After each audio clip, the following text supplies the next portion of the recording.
¿Alguna vez nos hemos puesto a pensar cómo una simple chispa digital, un hashtag, puede encender un incendio político tan grande que termine por derrocar a un gobierno? Bueno, en este análisis vamos a meternos de lleno en la historia de cómo un movimiento en redes sociales, que fue liderado por puros jóvenes, provocó un cambio radical de poder en Nepal. Y créanme, las implicaciones de esto resuenan mucho, pero mucho más allá del Himalaya. Esa es la pregunta del millón, ¿no? Para poder responderla, vamos a desglosar paso a paso lo que pasó en Nepal. Vamos a entender cómo una protesta que nació en el mundo digital se convirtió en una fuerza imparable, una que sacudió los cimientos políticos de toda una nación. A ver, todo comienza aquí, con la caída de un líder. El primer ministro de Nepal, KP Sharma Oli, se vio completamente orillado a renunciar. ¿Por qué? Por una ola masiva de protestas que, simple y sencillamente, ya no pudo contener. Y para que nos demos una idea, Oli no era ningún novato, ¿eh? Era un político de carrera. Pero su gobierno ya venía arrastrando un desbaste tremendo por escándalos de corrupción y una economía que nomás no levantaba. Su renuncia, la verdad, representa un momento de inestabilidad profunda para un país que ha visto 14 primeros ministros en poco más de 15 años. Imagínense.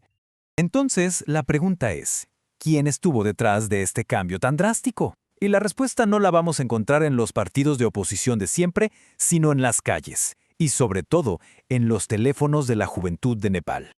Estos 4 puntos eran, digamos, el combustible que alimentó todo el incendio. La corrupción y el nepotismo ya se veían como un mal que tenía frenado al país. La economía no daba oportunidades para los jóvenes y, para colmo, al gobierno se le ocurre intentar silenciar las críticas prohibiendo las redes sociales. Esa fue la gota que derramó el vaso. Este número es clave para entender la magnitud de todo. 25%. 1 de cada 4 habitantes en Nepal pertenece a la generación Z. Cuando una cuarta parte de la población se moviliza, ya no estamos hablando de una minoría. Es una fuerza política que es imposible de ignorar. Lo que tenemos aquí es, literalmente, el choque de dos mundos. Por un lado, una élite política ya muy envejecida, que ha monopolizado el poder por décadas. Y por el otro, un movimiento juvenil totalmente descentralizado, sin un líder visible, que se organiza en plataformas digitales para exigir una sola cosa: transparencia.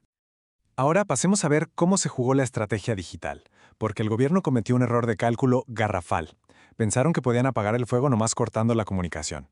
Craso error. Y este es el punto de inflexión. En lugar de calmar las aguas, la censura se interpretó como un ataque directo a la libertad de expresión. ¿Y qué pasó? Pues que radicalizó a los manifestantes y aceleró la movilización. La prohibición se convirtió, irónicamente, en la razón principal para salir a protestar. Y la táctica que usaran fue, la verdad, brillante. Como no había un liderazgo central, el movimiento se hizo viral.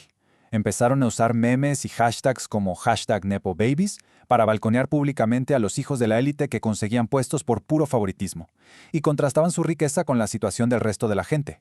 Hicieron de la denuncia un fenómeno viral.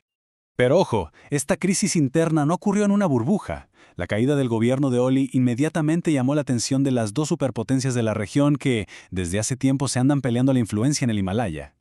A ver, para explicarlo fácil, el gobierno de Oli se había inclinado muy claramente hacia China, apoyando sus gigantescos proyectos de infraestructura. Mientras tanto, la India, que tiene lazos históricos con Nepal, veía esta cercanía con muchísima preocupación. La caída de Oli, pues, le abría una ventana de oportunidad a la India para intentar recuperar su influencia en la zona. Así que de repente, una crisis de política interna se convierte en un asunto de máxima relevancia geopolítica. El futuro de Nepal, y si se alinea con China o con la India, ahora está en el aire. Y esto podría alterar todo el equilibrio de poder en el sur de Asia. Y ya para cerrar, es importantísimo entender que lo que pasó en Nepal no es un caso aislado. No. Es un reflejo de dinámicas globales que estamos viendo en muchísimas otras partes del mundo. De hecho, este fenómeno nos suena bastante familiar por acá. En América Latina, ¿no? Hemos visto cómo movimientos digitales, también liderados por jóvenes, usan exactamente las mismas herramientas para organizarse y para desafiar la corrupción y el poder establecido. Entonces, si tuviéramos que sacar algunas lecciones de toda esta historia, ¿cuáles serían? Bueno, primero, ningún gobierno puede hacerse de la vista gorda con la corrupción y esperar salir bien librado. Segundo, subestimar o reprimir a la juventud digital es un error estratégico tremendo. Tercero, la debilidad interna de un país siempre le abre las puertas a potencias de afuera. Y finalmente, la lección de oro: la censura es gasolina para el fuego, no un extintor.